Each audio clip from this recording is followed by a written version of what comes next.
Emma Lavigne, bonjour. Vous venez nous présenter en tant que directrice générale de la collection Pinault Forever 60s, qui est la troisième exposition des œuvres de la collection Pinault, qui revisite l'esprit des années 60. Alors je vous félicite pour cette exposition qui est d'une grande fluidité, ce qui est fondamental à mon avis pour toucher un public large, et ce qui va être le cas.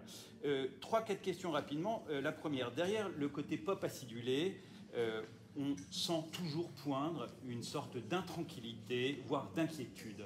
Comment, je pense que vous avez souhaité mettre en place cette articulation. Que pouvez-vous nous en dire ?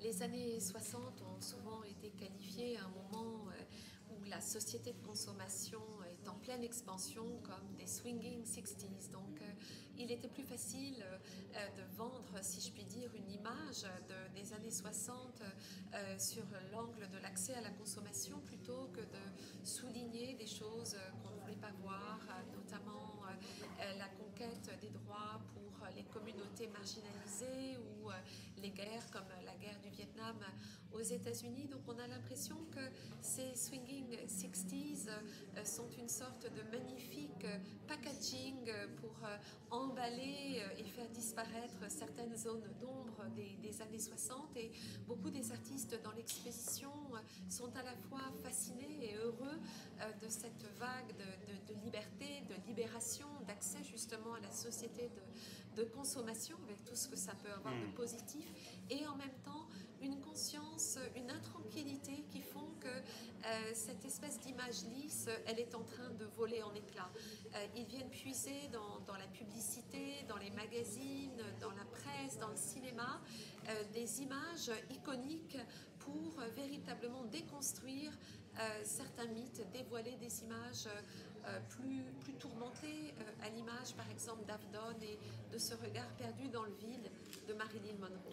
Alors on sent en effet que c'est le présent qui est en question, mais on sent aussi poindre une inquiétude devant des futurs probables, potentiels, qui inquiètent. Ce qui est très intéressant, c'est que ces années d'une soi-disant insouciance sont marquées par de nombreux conflits, la guerre d'Algérie, la guerre du Vietnam, et d'autres choses qui sont à la fois des objets de désir, des espaces nouveaux à conquérir, comme l'espace, et en même temps, cette conquête de l'espace que l'on peut voir chez Alain Jacquet, chez Kiki Kogelnik, eh bien c'est aussi l'espace d'une possible guerre nucléaire à venir. Donc il y a sans arrêt cette espèce d'ambivalence, de tension, de lutte pour les droits fondamentaux des individus dans un moment de l'histoire où tout pourtant semble possible et qu'il y a une sorte de grande libération de la parole. Si le XXe siècle l'avait déjà commencé, on a l'impression qu'il y a une accélération dans les années 50 du processus de désacralisation de l'œuvre, c'est-à-dire faire voler l'unicité, l'opéra, le grand opéra, l'œuvre en elle-même, au profit d'une dispersion dans la culture de masse, afin d'y puiser des éléments pour en montrer un monde en train de se faire. Le monde donc, qui est à l'œuvre dans le travail des artistes, c'est certainement un monde beaucoup plus juste, un monde plus tolérant qui incarne et qui accueille la diversité. Donc les artistes, chacun avec leur technique, vont avoir leur spécificité, mais on se rend compte que beaucoup sont animés par la question de la démocratisation culturelle, comme on l'appellerait aujourd'hui. Si l'on prend le pape du pop, Andy Warhol, dans sa fameuse Silver Factory, sa factory, c'est un lieu justement où il donne de la visibilité à des communautés, à des artistes qui n'en avaient pas.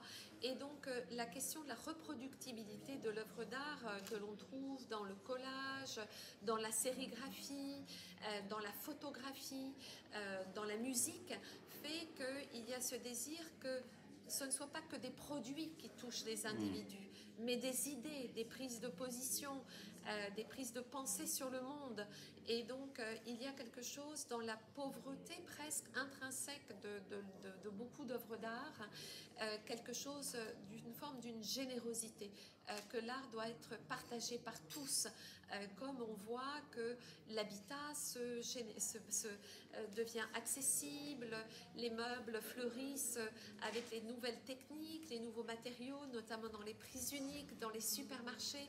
Les supermarchés deviennent, comme le dit Martial Reis, les nouveaux musées. Donc il y a quelque chose de l'ordre d'une désacralisation totale d'un art qui est considéré comme un art accessible qu'à une frange de la population et qui n'est pas accessible à tous les artistes dans leur diversité. Dernière question, Emma Lavigne. Finalement, ce que vous nous dites avec les années 50, c'est l'impression en tout cas que ça en donne, c'est que cette production artistique à vocation populaire, grand média, signe la fin d'une conception de l'art qui, pour parodier à Walter Benjamin, qui était de dire l'art, ce grand salon bourgeois européen, que les États-Unis mettent fin à ce grand salon bourgeois européen. Alors complètement, c'est vrai que la pensée de Walter Benjamin est sur l'art comme un salon bourgeois, l'art comme l'unicité même donc du génie d'un seul artiste vole complètement en éclats. On est vraiment dans cet épuisement de l'aura. La plupart des artistes veulent en finir avec le mythe de l'artiste héros qui vient incarner de façon exacerbée une société américaine à la façon par exemple d'un Jackson Pollock. Et donc c'est contre la construction d'un mythe qu'il s'agisse, le mythe de l'actrice américaine dans la forme flamboyance d'une Marilyn Monroe morte de barbiturique, ou c'est contre l'idée d'un génie. On est dans quelque chose de l'ordre, à l'image de la Factory, d'un atelier collectif en fait. Je pense que la question du collectif, la question des combats, la question des prises de conscience, d'un accès beaucoup plus partagé à ce qu'est une œuvre d'art. Une œuvre d'art peut être une simple pochette de disque, vu que beaucoup d'artistes vont avec passion créer des œuvres pour tous grâce aux pochettes. C'est quelque chose de fondamental qui font de cette décennie, malgré ces très profondes zones d'ombre, le point de départ de mouvements de fond qui continuent à irriguer les prises de conscience aujourd'hui. Et certains de ces combats sont remis en question aujourd'hui, et donc on se rend compte de la force de ces artistes, parfois avec des œuvres qui semblent fun, sympa, mais il suffit de regarder par exemple le regard de ce peintre en bâtiment noir, le regard dans le vide qui vient peindre en rose certainement les chambres d'enfants de la classe dominante américaine, tout le gap, tout le fossé, toute la complexité finalement de ce moment d'une immense prise de conscience. On est encore dans un moment où pendant cette décennie, il y a encore des utopies. Ces utopies vont vite s'effondrer, mais on sent qu'il y a encore la foi d'un art pour tous, art for all, comme le disent Gilbert and George. Et donc, je crois que c'est cette générosité de leur prise de position qui fait sens aujourd'hui. C'était la dernière question, mais quand même, je commande votre dernière avec une nouvelle question. Est-ce que vous pensez quand même que l'actualité états-unienne, notamment avec quand même des petites tendances sécessionnistes liées à deux manières de voir le monde entre les WASP radicaux protestants d'un côté et les progressistes de l'autre, est-ce que vous pensez que précisément il y a une sorte de retour de l'impensé et que de nouveau ces luttes qui se sont mises en place dans les années 50 reviennent finalement à une certaine actualité? On voit bien combien le mouvement Black Lives Matter ne concerne pas que les États-Unis. On est vraiment dans des vagues de prise de conscience qui nous concerne tous finalement. On voit combien la montée des populismes de façon généralisée à l'échelle du monde entier, de nouveaux réflexes, donc isolationnisme de façon globale, sont évidemment des menaces très très fortes pour ces désirs de liberté partagée qui ont été portés par la plupart des artistes présentés dans cette exposition. Donc on se rend compte qu'il y a quelque chose de l'ordre de va-et-vient constant, de vague. Il y a quelque chose de très intéressant, en effet, dans ce rythme des décennies qui arrivent, qui partent. On le voit aux États-Unis.